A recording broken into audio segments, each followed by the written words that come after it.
Ein ganzes herzliches Hallo. Schön, dass du da bist beim Podcast Herausforderungen leichter meistern und Lebensfreude gewinnen. Heute geht es um das Thema, wie dir deine Intuition hilft und wie du die auch stärken kannst.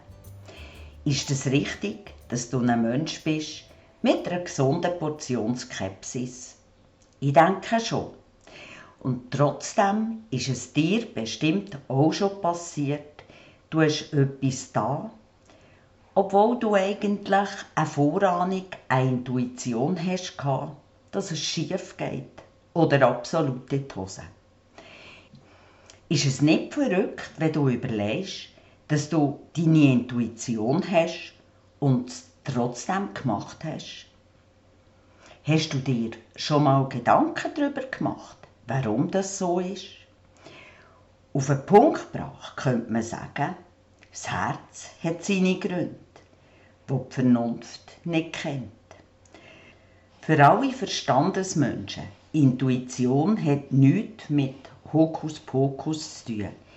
Intuition ist eine Information, die über das hinausgeht, was du mit deinem Verstand erfassen kannst. Die Intuition ist das Ergebnis von ganz hochkomplexen Vorgängen vom Nervensystem.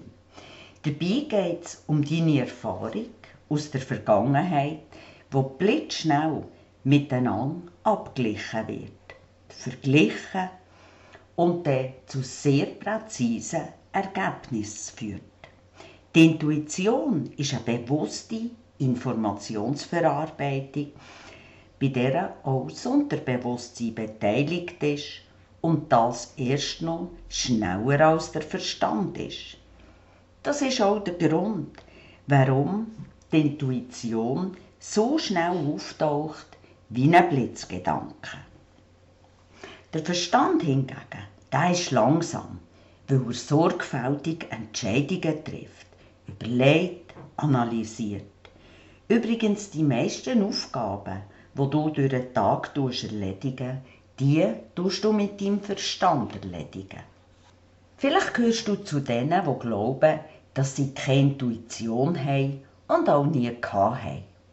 Da kann ich dich aber beruhigen, das entspricht absolut nicht der Wahrheit.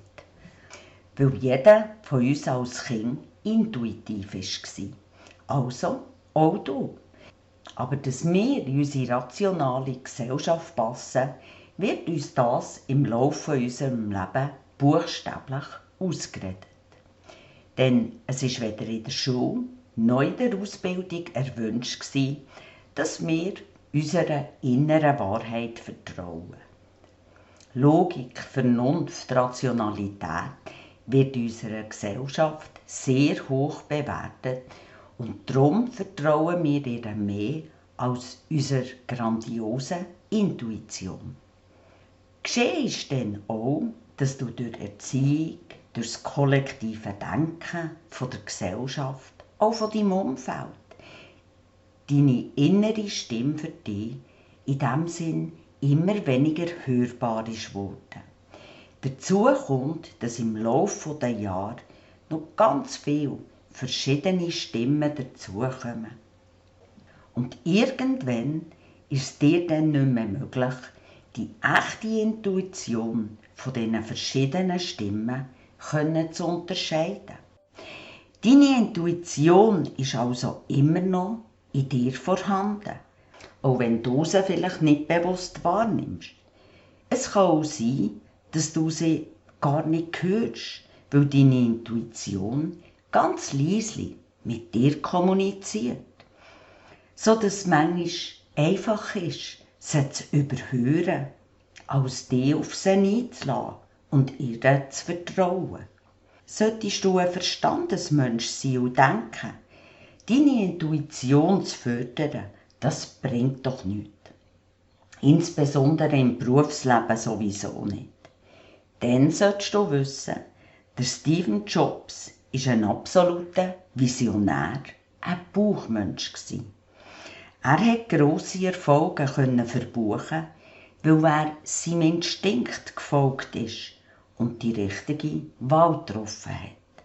Es lohnt sich also, deine Intuition zu fördern.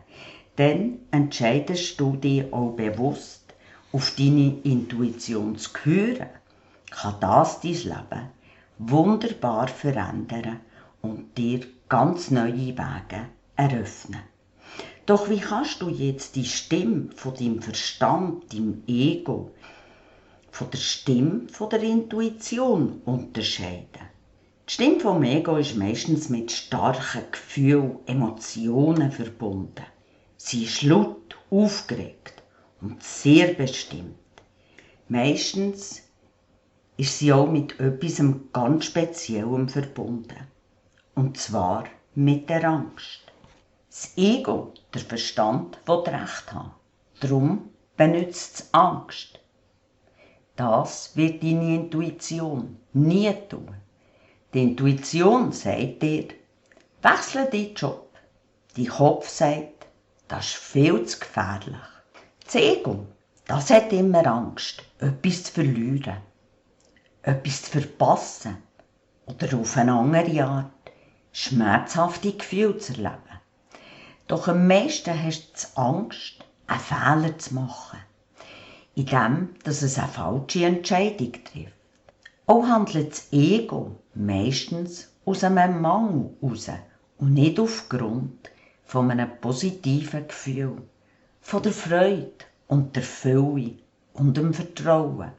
Das Ego hingegen, das kommuniziert mit dir in einem bewertenden, kritisierenden, so Zeigefinger ruchen, hoch im Ton und zynisch.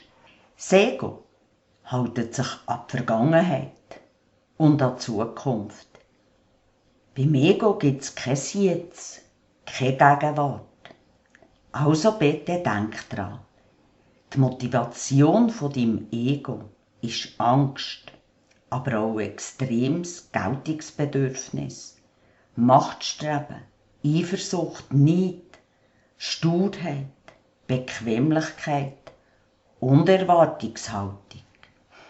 Angst kann zum Beispiel sein von Existenzangst, Angst vor dem Versagen, Angst vor Liebesentzug, Angst ausgelacht zu werden, Angst Fassade gegen aussen zu verlieren, nicht aufrechterhalten können und so weiter. Und wie erkennst du jetzt die Stimme von deinem Herz, die Intuition?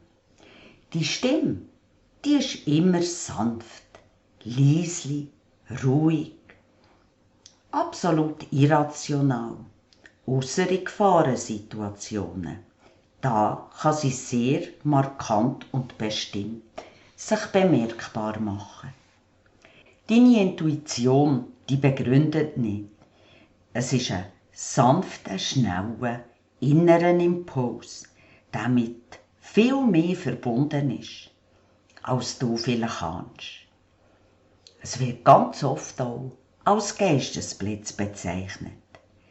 Deine Intuition, die drängt sich dir nie auf. Sie gibt dir nur Informationen. Informationen heisst auch innen formen. Was du damit machst, das hingegen ist die freie Wille. Sie wird auch nie versuchen, dich von deiner Meinung abzuhalten. Es ist deine Entscheidung, ob du darauf hörst oder sie missachtest. Wenn du aber auf deine Intuition hörst, wirst du das in deinem Körper spüren. Es fühlt sich einfach richtig an, ruhig, klar. Und dein Körper, der ist entspannt.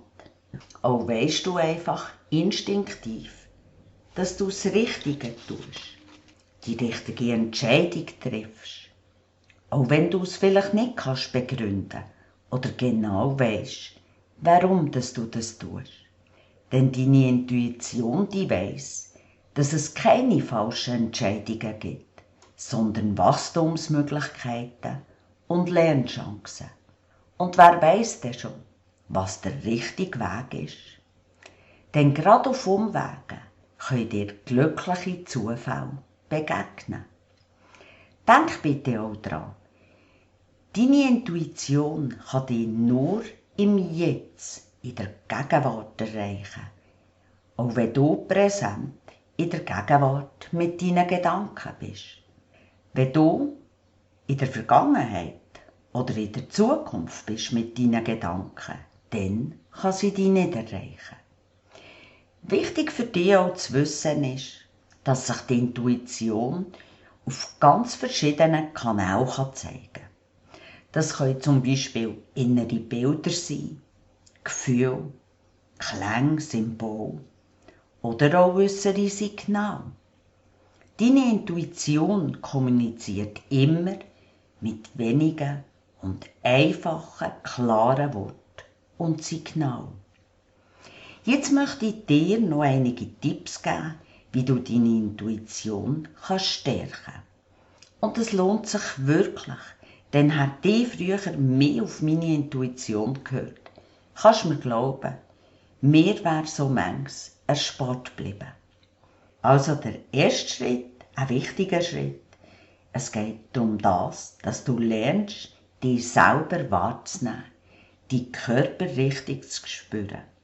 Setz dich für das irgendeinen Ort an, wo es dir bequem ist und wo du aber auch Ruhe hast und nimm dich einfach mal wahr. Frag dich mal, was spürst du?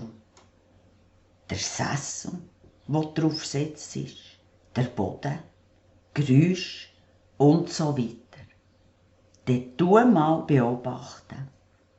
Welche Gefühle kommen in dir hoch? Wo in deinem Körper spürst du die am meisten? Nimm einfach wahr und tu bitte auch nichts bewerten. Wenn deine Gedanken nicht ganz zur Ruhe kommen, dann zähl einfach so innerlich auf, was du gerade spürst. Völlig neutral. Die Übung wird dir helfen, dich wieder besser wahrzunehmen. Und jetzt gehst du einen Schritt weiter, indem du ganz aufmerksam und achtsam bist.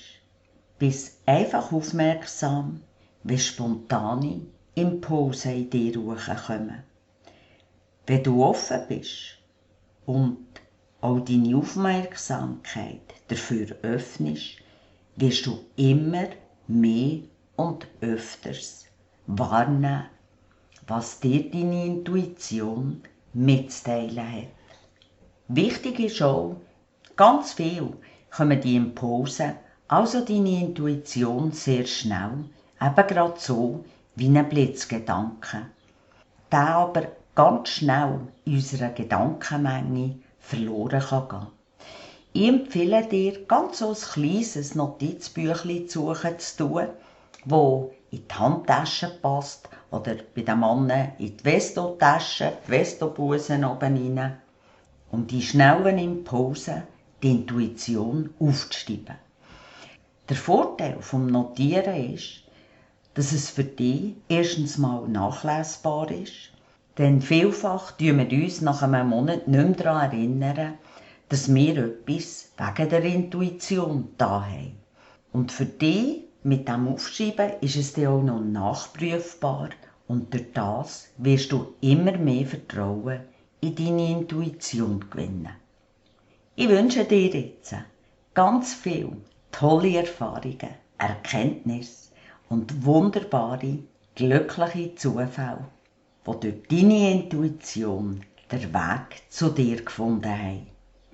Solltest du Fragen haben, ein Anliegen zu einem Thema, dann schreib mir doch einfach an info@speedflow.ch.